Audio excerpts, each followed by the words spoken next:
Cam Newton returns to the place he made famous for football, the Carolina Panthers. We're going to talk about it right after the bumper. Stay tuned.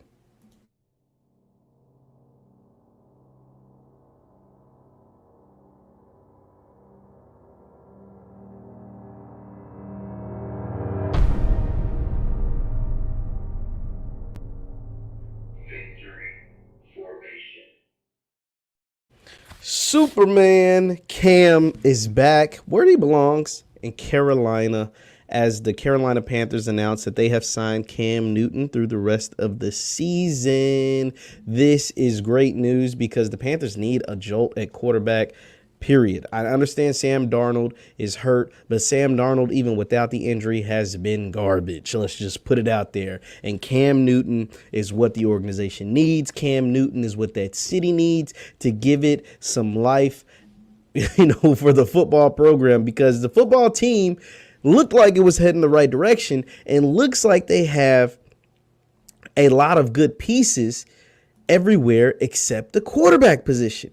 And it also gives Cam and the Carolina Panthers a chance to get the ending that they definitely deserve. Now, for those of you who don't know, Cam Newton spent his first 9 seasons in the NFL with the Carolina Panthers, including a 2015 season that saw him lead the Panthers to a 15-1 record, him winning the MVP, and him leading the team to Super Bowl 50. Now, of course, they lost to the Denver Broncos because the Broncos defense was on steroids. DeMarcus Ware and especially a young Von Miller was just destroying Cam Newton. That defense was insane. Even though Peyton Manning was the quarterback and was a shell of himself, that team was just crazy. But Cam in that MVP season threw for 35 touchdowns, ran for another 10 touchdowns, and as I mentioned before, went 15-1. But after that 2015 season, things kind of started to go downhill for Cam, and he could never really stay healthy, and he never returned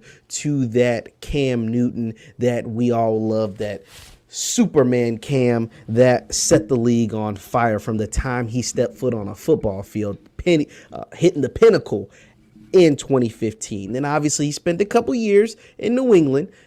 It was all right. It was okay in New England. It wasn't what he probably wanted it to be, but it was all right. And he was the heir apparent to Tom Brady, so it's never going to be, what you think it should be. Spent the first years okay, but he was playing well, and then he got COVID, and then that kind of disrupted his whole season. And then this year would have been his second year, but he got cut before the start of the season because they wanted to go in the direction of Mac Jones. And so Cam, who has now gotten the jab, and so he's all clear on that stuff, because we know how NFL teams feel about players who don't have the jab, but he's got the jab, and now he's going back to the place that he shouldn't have never been forced to leave in the first place, which is the Carolina Panthers. And I like this move by Matt Rule and the Panthers because, like I said, they need a spark at quarterback, man. Even if Darnold wasn't hurt, Darnold was bad. Darnold is not a good quarterback. For a long time, even myself kind of, but not really. Once I heard Sam Darnold say he's seeing ghosts, like literally say he's seeing ghosts out there on the field, I kind of felt like he was never going to be a good quarterback. But there was a lot of people in the media that would always vouch for Sam Darnold because of what they saw his sophomore year at USC. And then his junior year at USC he wasn't that good, but they were like, but his sophomore year at USC. So his junior year wasn't that very good. And then his years in New York, he wasn't very good. But a lot of people blamed that on Adam Gase, which rightfully so. Adam Gase was a bad coach. But at the same time, Sam Darnold, he showed flashes, but had so many mistakes. He makes bad decisions. And one thing at quarterback that you can't do is make bad decisions. You can be unathletic, you can't be dumb, and you can't make bad decisions. And he made a lot of bad decisions, and then he went out there and said he's seeing ghosts. And once you say you're seeing ghosts, I'm out. My buddy Nick, I'll never forget when we was watching, because it was on, I want to say it was on Monday Night Football, and it was against the Patriots. I remember that clearly. My buddy Nick called me and was like, yo, this dude said I'm seeing ghosts. I would bench him, and he should never play ever again as anybody starting quarterback. Anybody go out there and say they're seeing ghosts? Never. And I completely agree with him. But the change of scenery, a lot of people thought Sam Darnold would be the guy to get a change, fresh start. Matt Rule, who was an offensive coach, got offensive weapons. You got Christian McCaffrey, Robbie Anderson, DJ Moore on the outside. He got all these guys, Chuba Hubbard in the backfield. and you still couldn't do anything. So it's time. It's Cam time. I don't know how fast he's going to be able to pick up the playbook because Darnold is going to be out for 3 weeks. But honestly, Darnold can just stay on the bench. If Cam can pick up this playbook quick, fast, and in a hurry, because hell, it's already Thursday. You're signing a guy on Thursday and got a game on Sunday. It's not the ideal situation. He probably won't start this week, but I would love to see Cam Newton in there in a Carolina Panther jersey. They're going to retire his jersey in Carolina regardless. So to get him out there with those weapons, with the team that has really good players on the roster. They have a bad record because Sam Darnold has been garbage, like garbage. Sam Darnold has been really, really bad. So they have a bad record. But this team is not short of talent. On the defensive side, spectacular talent. Now, they lost J.C. Horn to an injury, but Stephon Gilmore, Brian Burns, who's actually hurt after playing the Patriots, ironically, got hurt. But Brian Burns, Derek Brown, like these guys have some star power. Shaq Thompson on the defensive side of the ball. And then I already talked about the offensive players. So this roster is filled with players.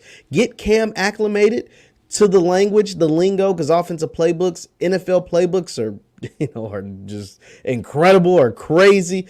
Get him acclimated up to speed with the lingo, the checks, and all that stuff. I don't know how much of an impact he can make, in the next couple of weeks, but 2, 3, 4 weeks down the line, I think Cam Newton can actually make some plays for this team. Now, they're not going to make the playoffs, right? The Saints are better than them.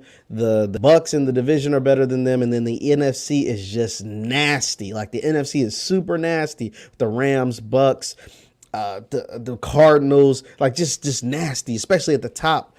But Cam can make some plays and win you some games with those players on that roster. I can't wait to see Cam Newton back in Carolina where he belongs. And then this time, they can win it whenever it ends. I don't know if it'll end this year, next year, in a couple of years or whenever. But whenever it ends, they can do it the right way. Because Cam and the Panthers had like an ugly split when they cut him, when they brought in the new regime of Matt Rule. So they can end the right way. That's what, when he was hurt, because he kept getting hurt, they can end the right way. Cam's healthy. He's feeling good. He hasn't played all year, so he's fresh. I can't wait to see him, man. I'm so happy that Cam Newton's back in Carolina and can end things the right way. Leave your thoughts in the chat. Leave your thoughts in the comments on Cam Newton reuniting with the Carolina Panthers to potentially close out his career, because it's I really thought after getting cut from the Patriots, Cam Newton's career could possibly be over. But bringing him in with Carolina was the right move, and hopefully he can end his career the right way. Thank you guys for tuning in. Once again, I'm Jeff Lightsy Jr. with the Black Boss channel and Victory Formation. Hit the thumbs up button, like, share, subscribe on your way out. And you can follow me on Facebook, Jeff Lightsy Sports. That is Jeff Lightsy Sports on Facebook, and at JLightsy7 on Twitter and Instagram. I will see you guys next time. Peace.